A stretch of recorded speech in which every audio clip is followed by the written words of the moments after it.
Hello friends, welcome to Kalam academy. Welcome to economic quick bytes के आज के session में। और आज हम एक इंटरेस्टिंग टॉपिक डिस्कस करने जा रहे हैं जिसका नाम है एमएसएमई।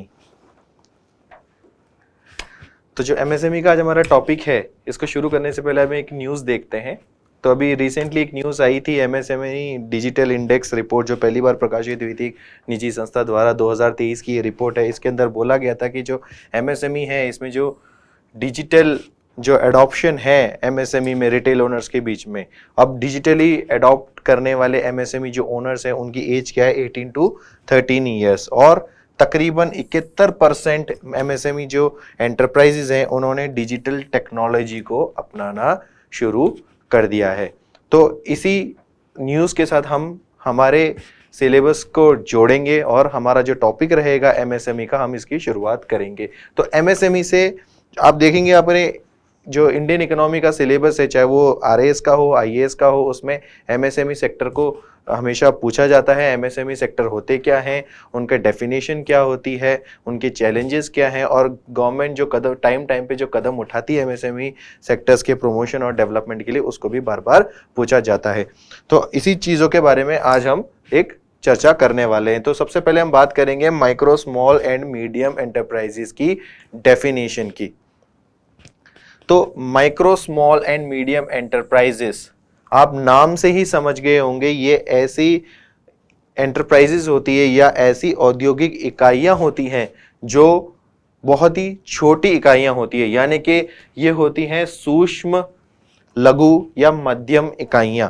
ठीक है, तो ये नाम से ही पता चल रहा है कि छोटी इकाइयां होती हैं। अगर इनके अपन फाइनेंशियल जो इनके जो स्टैंड पॉइंट है उनकी बात करें, या फिर इनके जो व्यापारिक जो क्षेत्र है उनकी बात करें, तो ये सब बहुत सीमित होती हैं। ये छोटी छोटी इकाइयां होती हैं। एग्जाम्पल के तौर पे मैं आपको बताऊं, जैसे अगरबत्ती मेकिंग उद्योग हो गया, कपड़े की थ्यान बनाने वाली उद्योग हो गया, कॉयर इंडस्ट्रीज हो गई, छोटे मोटे वायर बनाने वाली इंडस्ट्रीज हो गई। तो ये सब क्या हो गई, ये हो गई माइक्रो, स्मॉल और मीडियम एंटरप्राइजेस। बट सरकार का ध्यान एमएसएमई इंडस्ट्रीज की तरफ ज्यादा इसीलिए रहता है क्योंकि अगर हम इनको संगठित तौर पे, इनको एक कुल योग के तौर पे बात करें, तो इनका जो योगदान है हमारे भारतीय अर्थव्यवस्था में वो बहुत ही व्यापक है। तो पहले हम बात करेंगे एमएसएमई के डेफिनेशन से। तो एमएसएमई का जो एडमिनिस्ट्रेशन होता है, जैसे आपने देखा होगा हर एक उद्योग को कोई ना कोई मिनिस्ट्री एडमिनिस्टर करती है, उसका मैनेजमेंट करती है। तो जो एमएसएमई उद्योग है, इसकी एक सेपरेट मिनिस्ट्री बनाई गई है। तो मिनिस्ट्री ऑफ एमएसएमई के अंतर्गत एमएसएमई से जो जुड़े हुए उद्योग हैं या एमएसएमई उद्योग हैं, उनको उनका मैनेजमेंट होता है। अब एमएसएमई जो टर्म है, ये जो नाम है एमएसएमई, इसको कब इंट्रोड्यूस करा गया था? इसको 2006 में गवर्नमेंट ऑफ इंडिया द्वारा इंट्रोड्यूस करा गया था और एक एक्ट लाया गया था जिसको हम कहते हैं micro, small and medium enterprises development act, जिसके अंतर्गत एमएसएमई जो टर्म है, जो नाम है, पहली बार यूज हुआ था। ठीक है, अब एमएसएमई को एमएसएमई कैसे कहते हैं? सूक्ष्म क्या होता है, छोटी इकाइयां क्या होती है, या मध्यम इकाइयां क्या होती हैं, इनको कैसे कैटेगराइज किया जाता है? तो अभी रिसेंट पास्ट में 2020 में, इससे पहले भी डेफिनेशंस थी लेकिन हम अब ये लेटेस्ट डेफिनेशन देख रहे हैं। 2020 में cabinet committee on economic affairs ने एक नई डेफिनेशन निकाली है जिसके बेसिस में हम एमएसएमई इंडस्ट्रीज की डेफिनेशन को समझेंगे और जिसके बेसिस पे एक किसी भी इकाई को, वो माइक्रो हो, स्मॉल हो या मीडियम एंटरप्राइज है या नहीं, उसका निर्धारण होगा वो इन डेफिनेशन के बेसिस पे होगा जो 2020 में बताई गई है। और ये डेफिनेशन दोनों पे लागू होंगी, अगर वो मैन्युफैक्चरिंग इंडस्ट्री हो या किसी सेवा क्षेत्र से जुड़े हुई अगर इकाई हो, तो भी दोनों ही केस में ये सेम डेफिनेशन रहेगी। ठीक है, तो पहले हम बात करते हैं माइक्रो एंटरप्राइज की एक सूक्ष्म औद्योगिक इकाई होती क्या है। माइक्रो की बात करें तो ये ऐसी इकाइयां होती हैं जिनका जो पूंजीगत कैपिटल इन्वेस्टमेंट जिसमें होता है उसकी लिमिट क्या हो, 1 करोड़ तक का उसमें इन्वेस्टमेंट या पूंजीगत व्यय इसके अंदर होना चाहिए। यानी कि जो भी इस इकाई को शुरू कर रहा है, अगर वो कैपिटल इन्वेस्टमेंट कर रहा है, जो पैसा लगा रहा है, तो इनिशियल जो इन्वेस्टमेंट होता है, कैपिटल लिमिट होती है, उसकी सीमा क्या है, 1 करोड़। 1 करोड़ से ऊपर का ज्यादा उसमें इन्वेस्टमेंट नहीं होना चाहिए। अगर जैसे ही इसके ऊपर चला गया तो वो माइक्रो ना रहकर वो स्मॉल या मीडियम की तरफ चला जाएगा। और दूसरी कंडीशन क्या मीट होनी चाहिए कि उसका जो टर्नओवर है, एनुअल टर्नओवर है, यानी कि टर्नओवर से हम समझते हैं कि पूरे साल में जो उस बिजनेस एंटरप्राइज है, उसका जो बिजनेस है, यानी कि पूरा जो साल का व्यापार है, उसकी वैल्यू 5 करोड़ से ऊपर नहीं होनी चाहिए।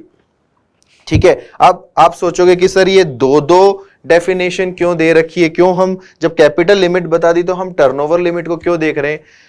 दोस्तों, कई बार ऐसा होता है कि एक उद्योग जैसे ही वो स्थापित होता है, जैसे मान लो मैंने एक छोटी सी इंडस्ट्री खोली 1 करोड़ रुपए लगाकर, ठीक है।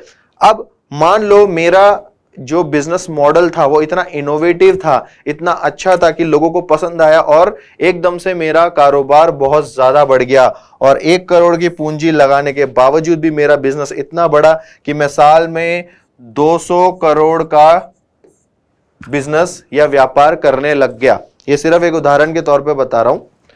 अब लगाया तो मैंने सिर्फ 1 करोड़ था, लेकिन मेरा बिजनेस इतना अच्छा चला कि मेरे को 200 करोड़ 300 करोड़ मेरा बिजनेस फैल गया। अब आप सोचिए, कोई एक बिजनेस इकाई जो 200 करोड़ 300 करोड़ 400 करोड़ का जो बिजनेस कर रही है पूरे साल में, क्या आप उसको माइक्रो यूनिट कहोगे? इसीलिए ये दोनों कंडीशन जब साथ में फुलफिल होंगी, यानी कि कैपिटल लिमिट जिसकी 1 करोड़ हो और जिसका एनुअल बिजनेस टर्नओवर तकरीबन 5 करोड़ तक हो, उससे ज्यादा नहीं, तो उसको हम क्या कहेंगे? उसको हम कहेंगे माइक्रो एंटरप्राइजेस। अब बात करते हैं स्मॉल की। तो जैसे ही कैपिटल लिमिट यानी कि इनिशियल पूंजीगत जो व्यय है, जो इनिशियल इन्वेस्टमेंट हुआ, पूंजी निवेश हुआ इसके अंदर, वो जब 10 करोड़ तक हो या फिर उसका एनुअल टर्नओवर जो है, एनुअल बिजनेस टर्नओवर जो है वो 50 करोड़ तक हो, तो उसे हम क्या कहेंगे? उसे हम कहेंगे स्मॉल बिजनेस एंटरप्राइज। और वैसे ही हम बात करेंगे मीडियम एंटरप्राइजेस की। वही इनिशियल जो पूंजी निवेश है वो 50 करोड़ और एनुअल बिजनेस टर्नओवर यानी कि पूरे साल का जो व्यापार है वो 250 करोड़ तक जब रहेगा, तो उसको हम कहेंगे मध्यम इकाइयां यानी कि मीडियम एंटरप्राइजेस। तो ये मिनिस्ट्री ऑफ एमएसएमई या cabinet committee on economic affairs के द्वारा अनुमोदित की गई डेफिनेशन है माइक्रो, स्मॉल और मीडियम एंटरप्राइजेस की। अब जैसे हम डिस्कस कर रहे थे कि एमएसएमई वैसे तो छोटी बिजनेस इकाइयां होती हैं, लेकिन संगठित तौर पे ये इतनी व्यापक होती है, अर्थव्यवस्था में इनका जो कंट्रीब्यूशन है वो इतना ज्यादा है, जिसकी वजह से हमारे देश की अर्थव्यवस्था का आप कह लो कि ये बैकबोन है। और इसीलिए आपने देखा होगा सरकार टाइम टाइम पर इनको प्रमोट करने की काफी कोशिश करती रहती है। अब हम बात करते हैं कि एमएसएमई का हमारे अर्थव्यवस्था में कंट्रीब्यूशन कैसा है, और ये डेटा जो है ये लेटेस्ट इकोनॉमिक सर्वे 2022-23 द्वारा लिया गया है। तो एमएसएमई की बात करें हम, तो हमारे देश के जो जीडीपी है, जीडीपी ऑफ इंडिया, उसका लगभग 26.8% जो कंट्रीब्यूशन है वो किससे आया था? वो एमएसएमई उद्योगों से आया था। अब आप सोचोगे सर एमएसएमई उद्योग से 26.8% का कंट्रीब्यूशन जीडीपी में कैसे आ सकता है? क्योंकि अगर हम औद्योगिक क्षेत्र की बात करें तो वो लगभग 22% 23% कंट्रीब्यूट करता है हमारी जीडीपी में। लेकिन जब हम एमएसएमई की बात करते हैं तो एमएसएमई का प्रेजेंस आपको सर्विस सेक्टर में भी देखने को मिलेगा, आपको औद्योगिक क्षेत्र में भी देखने को मिलेगा और आपको एग्रीकल्चर इंडस्ट्री में भी देखने को मिलेगा। इसीलिए एमएसएमई जो है इसका कंट्रीब्यूशन कितना रहा है? 26.8% फाइनेंशियल ईयर 2020 और 2021 में। ठीक है। अब अगर हम एमएसएमई की बात करें, हमारे औद्योगिक प्रोडक्शन में जितना भी इंडस्ट्रियल प्रोडक्शन हमारे इंडिया में होता है उसका लगभग 40% कौन कंट्रीब्यूट करता है? वो एमएसएमई उद्योग कंट्रीब्यूट करते हैं। वैसे ही जितने भी मैन्युफैक्चरिंग होती है हमारे देश में, चीजों को, रॉ मटेरियल्स को यूज करके हम फिनिश प्रोडक्ट्स जब बनाते हैं, मैन्युफैक्चर करते हैं, तो मैन्युफैक्चरिंग का लगभग 45% एमएसएमई उद्योग द्वारा किया जाता है। और सबसे इंपॉर्टेंट डेटा है ये, हमारे देश में लगभग 6.34 करोड़ एमएसएमई यूनिट्स हैं। अब जैसे हमने बात करी थी ये बहुत छोटी छोटी इकाइयां होती हैं, लेकिन अब आप देखिए इनका कंट्रीब्यूशन लगभग 12 करोड़ जनसंख्या को इन्होंने एम्प्लॉयमेंट दे रखा है। औपचारिक अनौपचारिक रूप से कह लो, प्रत्यक्ष अप्रत्यक्ष रूप से कह लो, लेकिन लगभग 12 करोड़ लोग एमएसएमई उद्योग से अपना रोजगार पाते हैं।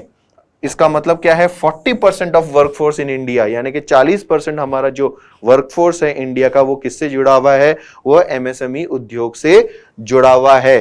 अब जैसे हमने बात करेगी एमएसएमई उद्योग क्या होते हैं, छोटी छोटी इकाइयां, लोग अपने घर से भी इसको शुरू कर लेते हैं। जैसे हमने एग्जांपल लिया था अगरबत्ती उद्योग या थान बनाने का उद्योग या कोई भी छोटी मोटी इकाइयां जो घर से भी संचालित की जाती हैं। इसीलिए आप देखोगे इसमें विमेन कंट्रीब्यूशन भी आपको देखने को ज्यादा मिलेगा। तो यानी कि जितनी भी एमएसएमई यूनिट्स हैं हमारी इंडिया में, उसमें लगभग 20.37% वुमेन एंटरप्रेन्योर्स हैं, यानी कि महिलाओं द्वारा एमएसएमई उद्योग चलाए जा रहे हैं।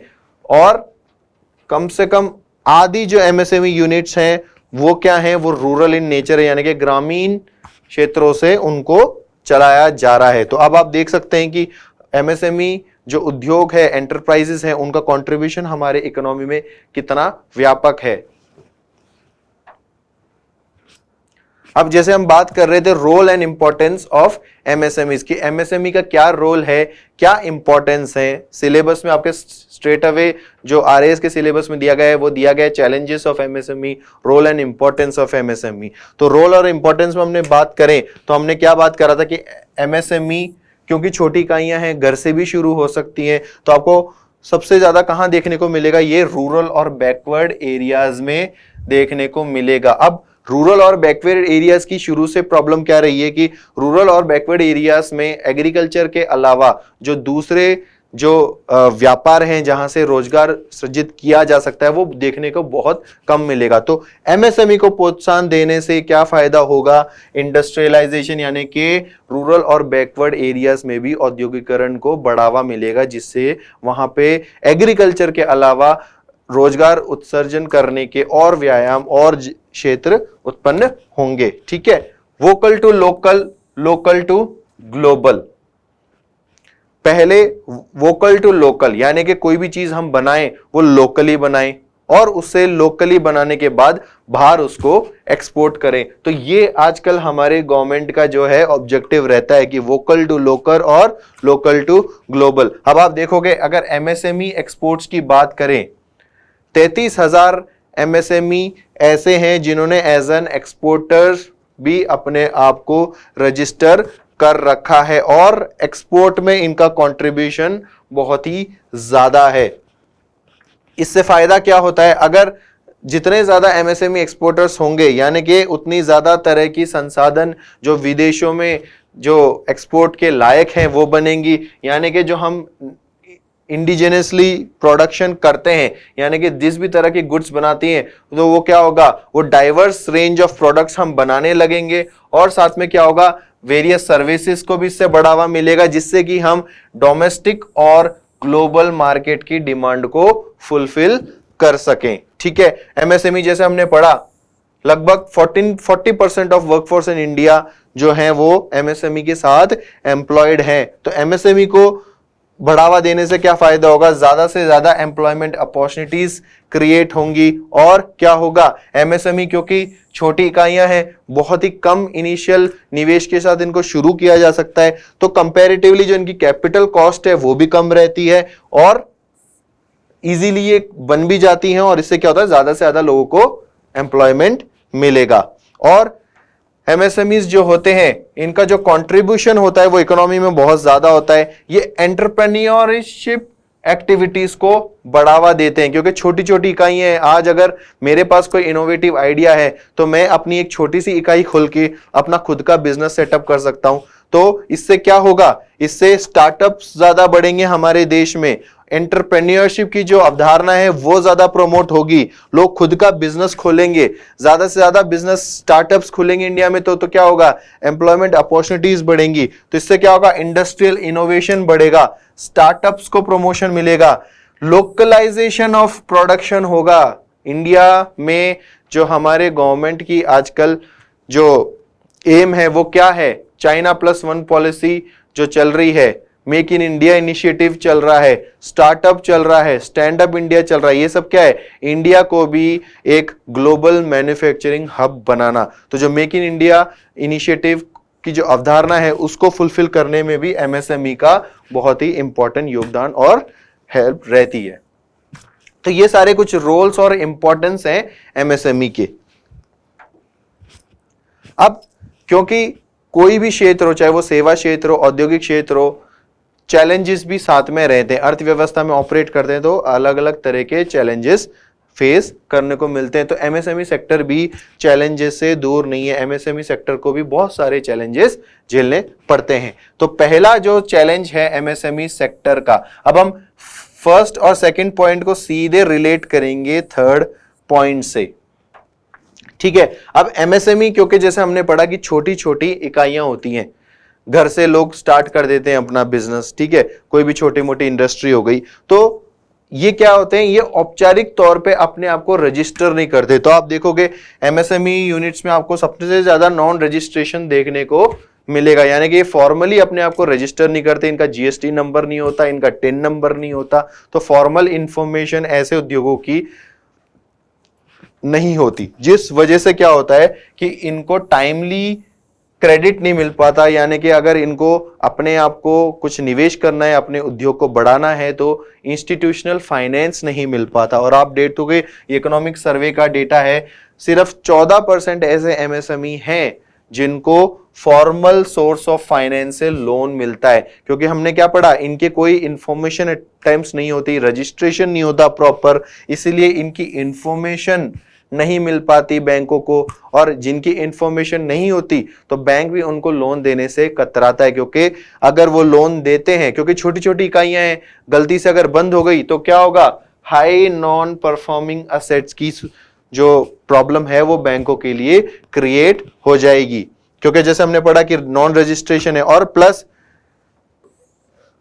इनकी जो टेक्नोलॉजी है, जो ये छोटी छोटी इकाइयां होती तो ऑब्वियसली इतना पैसा नहीं होता, तो टेक्नोलॉजिकल जो एडवांसमेंट है, जो बड़ी बड़ी इकाइयां हैं उनमें क्या होता है, प्रॉपर पैसा होता है, बड़े बड़े निवेश होते हैं। तो टेक्नोलॉजिकली वो एमएसएमई से एडवांस होते हैं जो बड़ी बड़ी कंपनीज है, तो ये उन बड़ी कंपनी से एट टाइम्स फाइट नहीं कर पाती, जिस वजह से क्या होता है, इनके माल हो सकता है कम बिके, तो पेमेंट लेट आता है। और पेमेंट लेट आएगा तो जो लोन इन्होंने ले रखे हैं ऐसी इकाइयों ने, एमएसएमई इकाइयों ने, वो लोन टाइम पे नहीं चुका पाएंगे, जिससे क्या होता है, हाई नॉन परफॉर्मिंग असेट्स की जो एक प्रॉब्लम है वो आपको एमएसएमई लोन्स में देखने को मिलेगी। तो ये आरबीआई की लेटेस्ट फाइनेंशियल स्टेबिलिटी रिपोर्ट है, जिसके मुताबिक एमएसएमई सेक्टर में तकरीबन 9.3% के बैड लोन्स हैं। यानी कि अगर बैंक एमएसएमई सेक्टर को 100 रुपए देती है तो उसमें से 9.3 रुपए उसके हमेशा डिफॉल्ट हो जाते हैं, यानी कि बैड लोन्स में चले जाते हैं। तो ये भी एक चैलेंजेस हैं हमारे एमएसएमई में। दूसरा क्या है, problems in supply chain to government department and agencies. अब कोई निजी व्यक्ति या निजी व्यवसाय एमएसएमई के साथ जुड़े नहीं जुड़े, अगर गवर्नमेंट भी चाहे कि हम एमएसएमई को बढ़ावा देते हैं और इनके सामान हम खरीदते हैं, लेकिन गवर्नमेंट की भी सप्लाई चेन जो मैकेनिज्म है वो इतनी जटिल होती है कि कई बार ये लोग गवर्नमेंट एजेंसीज को अपना सामान नहीं पहुंचा पाते। तो सप्लाई चेन इश्यूज के वजह से ये गवर्नमेंट को भी अपने सामान नहीं बेच पाते। और क्योंकि जैसे हमने पढ़ा कि जो एमएसएमईज होती हैं, छोटी इकाइयां होती हैं, इतने उच्चतम क्वालिटी के कई बार इनके प्रोडक्ट्स नहीं हो पाते, जिस वजह से इनको ग्लोबल मार्केट एक्सेस भी नहीं होता। क्योंकि इतनी छोटी इकाइयां होती है, एक सीमित क्षेत्र में इनका व्यवसाय फैला हुआ होता है, तो ये एक्सपोर्ट करने लायक क्वालिटी की चीजें नहीं बना पाते। तो ये सारी जो चीजें हैं ये हैं चैलेंजेस टू एमएसएमई सेक्टर। और एक आपने देखा होगा कोविड-19 के दौरान सबसे ज्यादा जो तकलीफ हुई थी वो एमएसएमई सेक्टर को हुई थी। सडनली आपने देखा होगा डिमांड एंड सप्लाई शॉक हो गया था, लोग बाहर नहीं निकल रहे थे, चीजें खरीद नहीं रहे थे, तो एमएसएमई सेक्टर को भी काफी तकलीफ हुई थी क्योंकि उनका व्यवसाय चला नहीं, और जिस वजह से काफी सारे इनके लोन्स डिफॉल्ट हो गए थे। अब क्योंकि ये सारे चैलेंजेस हैं एमएसएमई में, तो गवर्नमेंट ने कई इनिशिएटिव्स भी लिए हैं एमएसएमई सेक्टर के प्रॉब्लम्स को दूर करने के लिए। तो कुछ प्रमुख अगर इनिशिएटिव्स की बात करें तो पहला है उद्यम रजिस्ट्रेशन।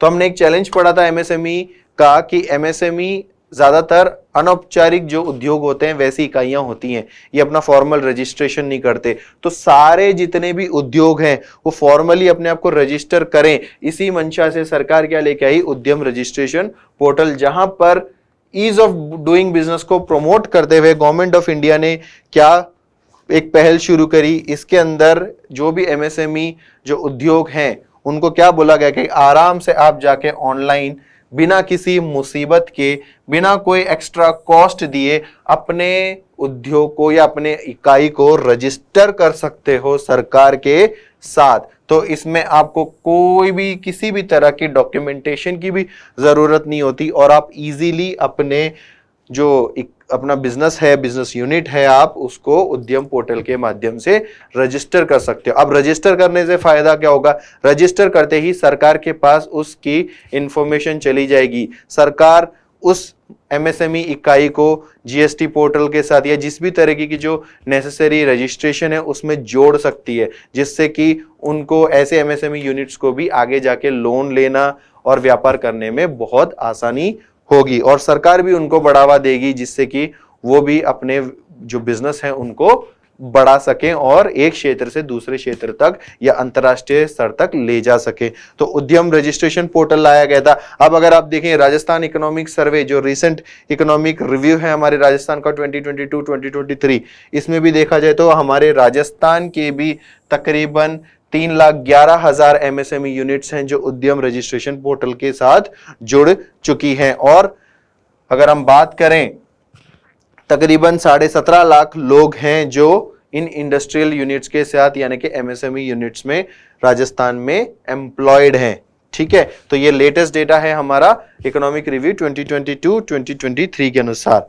अब जैसे हमने एक और पढ़ा था कि सप्लाई चेन इश्यूज के वजह से एमएसएमई अपना सामान गवर्नमेंट को नहीं बेच पाते थे, तो अब गवर्नमेंट ने भी इस चीज में सुधार करने के लिए क्या एक नया तरीका ढूंढा है। गवर्नमेंट ने बोला है कि जितनी भी सेंट्रल पब्लिक सेक्टर एंटरप्राइजेज हैं वो जो भी कच्चा माल खरीदते हैं किसी भी चीज को बनाने के लिए, उसमें से 25% प्रोक्योरमेंट आपको अनिवार्य तौर पर एमएसएमई उद्योग से या एमएसएमई इकाइयों से खरीदना पड़ेगा। और इस 25% में भी 3% आपको ऐसे एमएसएमई से खरीदना पड़ेगा जो एक महिला द्वारा संचालित है या विमेन एंटरप्रेन्योर की एमएसएमई इकाई से आपको खरीदना पड़ेगा।